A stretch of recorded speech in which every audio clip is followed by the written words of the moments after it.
Hey guys, welcome back to the channel. Today we're talking about the St. Louis Cardinals. The Birds will be looking to return to form in 2024 after a shocking last place finish in the NL Central a year ago.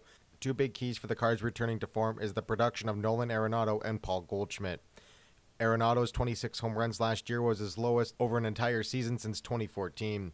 He still drove in 93 runs but saw dips in average on-base percentage and OPS. It was an uncharacteristic season for Goldschmidt, who enters his final year of his 5-year, $136 million contract he signed prior to the 2019 season. His 268 average was his lowest since 2019, and he too saw dips in average on base percentage and OPS. Second baseman Nolan Gorman arrived for the Cards in 2023. The 2018 first rounder hit a career high 27 bombs while driving in 76. The 23-year-old will look to take another step in 2024. This winter, the Cards revamped their rotation. The biggest addition of the offseason was signing Sonny Gray to a 3-year, $75 million contract. Last year's AL Cy Young runner-up pitched to an 8-8 record with a 2.79 ERA over 32 starts with the Minnesota Twins. They reunited with durable righty Lance Lynn, who comes back to the Cards after splitting last season with the White Sox and Dodgers, and he finished with a 13-11 record with a 5.73 ERA. Their third and final add to the rotation was bringing in veteran Kyle Gibson, who was coming off the heels of a 15-win season with the Orioles. In the bullpen, they added former Ray Andrew Kittredge, and they brought over Keon Middleton, who played last year with the White Sox. Now let's take a deeper look at the 2024 St. Louis Cardinals roster. All right, Dylan, for the St. Louis Cardinals, it's a team that drastically underperformed last year, and I'm looking for a big rebound for them in 2024. Yeah, I think all eyes are on Paul Goldschmidt entering his 36-year-old year, Yep. right? So like what are we gonna get from a 36-year-old Goldschmidt? I Mm-hmm. mean, that's the biggest question mark for me. And then Nolan Arenado, right? He had a little bit of struggle last year, only 26 homers, pretty down year for him. Mm-hmm. Um, can he get back into the 30 homer mark? And I think he was battling some injury last year, so that kind of obviously that's gonna Yeah. hamper your play. But they have Lars Nootbaar batting third in this. I'm surprised they're breaking up Goldschmidt and Arenado. Right. He is projected to hit 20 homers. I mean, bat 249, 250. So, and then Wilson Contreras. I mean, Yeah. that whole thing last year with him catching and then not Yeah. catching and DH'd. then back to Yeah. catching, Yeah. that was weird. And then they're really young, right? Jordan Walker, Mason Wynn, Nolan Gorman. Yeah. I'm. Um, That's the guy that you I know, kind of look out for is Nolan Gorman. Like I think he's got 30 home run potential in him. He finally figured it out last year, career high in home runs, career high in RBIs. Um, Honestly, I would not be surprised if he was the guy in between Goldschmidt and Arenado, like the lefty in yeah, between those two righties. Like I could definitely see him hitting the three hole. Um, Jordan Walker came up. He's obviously a big part of their future. And well, not only the future, but for right now too. Obviously, he struggled a little bit last year. Um, but yeah, no, there's a lot of talent on this roster, and obviously they bring back a fan favorite of Matt Carpenter for a little bit of a bench role. Dylan Carlson, we're still waiting for him to kind of turn it on, right? Everybody talks about how this is an up and coming guy. He's not a prospect anymore. He's about to be 26, so it's kind of now or never for a guy like Carlson to figure it out. What's your thoughts on that? yeah. I mean, I think that he's figured it out for the most part. It's just can he be a main player in there? I Yeah. mean, yeah, only 219 and five homers, but he has had his moments in the league. Hmm. What was his 2022? Like 8 homers, 236. Yeah, I mean, I guess you're right. He does have to kind of turn the page and Yeah. build off some things. Yeah. What's kind of interesting I saw is Tommy Edman playing center field for them.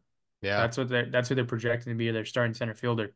And this is a team that, I mean, before they traded Tyler O'Neill, had abundance of outfielders. Yeah, they So did. to see Tommy Edman out in center field, starting center fielder for them is kind of intriguing and interesting to me. Yeah. Um, but yeah, I mean, if we go down to the pitching, Yep. it's new. Hmm. Uh, A whole new Son- rotation. yeah, other than Miles Mikolas, you got Sonny Gray, Kyle Gibson, Lance Lynn has returned to St. Louis, Yep. and Steven Matz. So, Steven Matz was really bad last year. Funny enough, they're projecting him to a 3.95.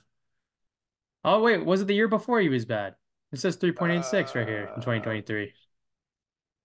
Yeah, it was Year 2022. before. Yeah. Yeah. Yeah. Yep. Yeah, last year wasn't bad. Sonny Gray obviously is coming off of a big year, but Mm-hmm. he is 34. I think they gave him what, a 3-year deal? 3-year deal. Yep.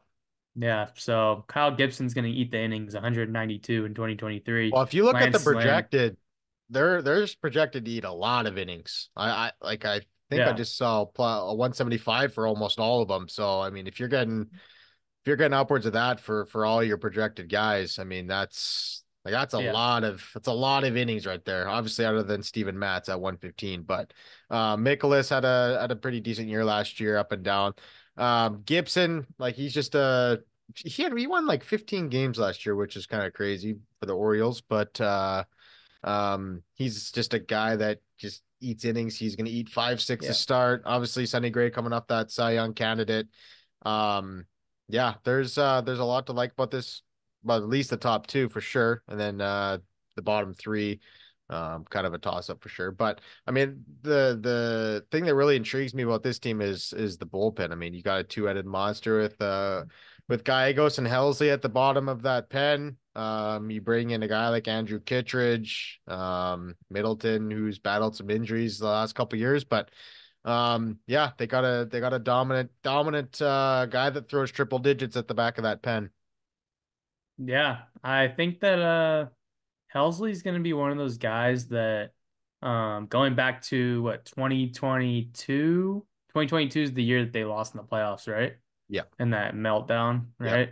yep. Last year, only 14 saves and Hmm. 36 innings.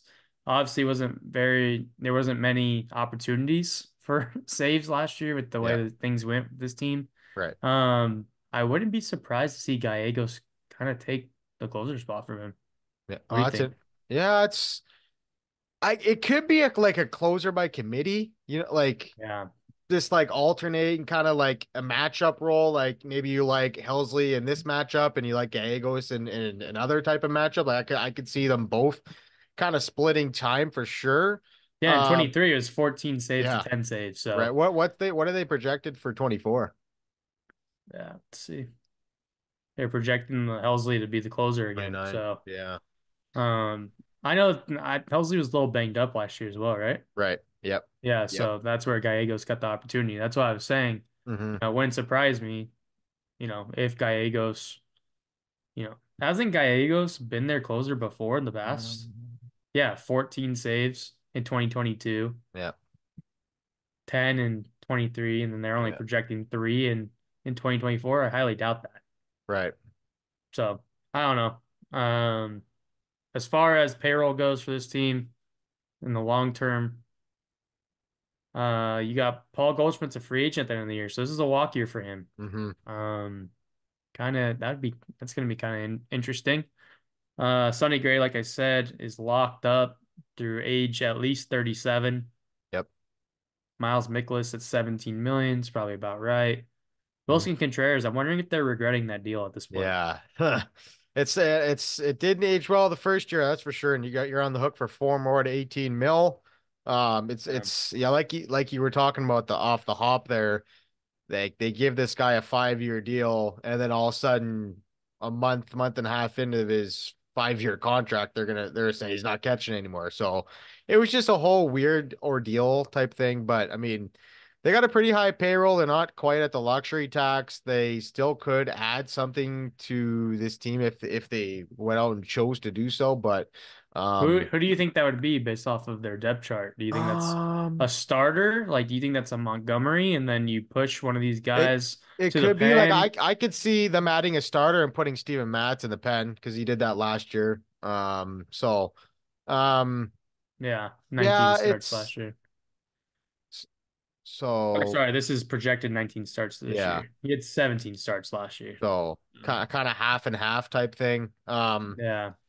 I can like I think you're set at your DH. I like Donovan. I think he's a good hitter. Obviously, Goldie. Like the only I don't know, maybe a shortstop. Like I would have thought. Ooh, there's nobody. I know I would have thought that Tim Anderson would have been a good fit in this lineup. Like in before he signed with the Marlins. I think Tim Anderson would have complemented this team really well.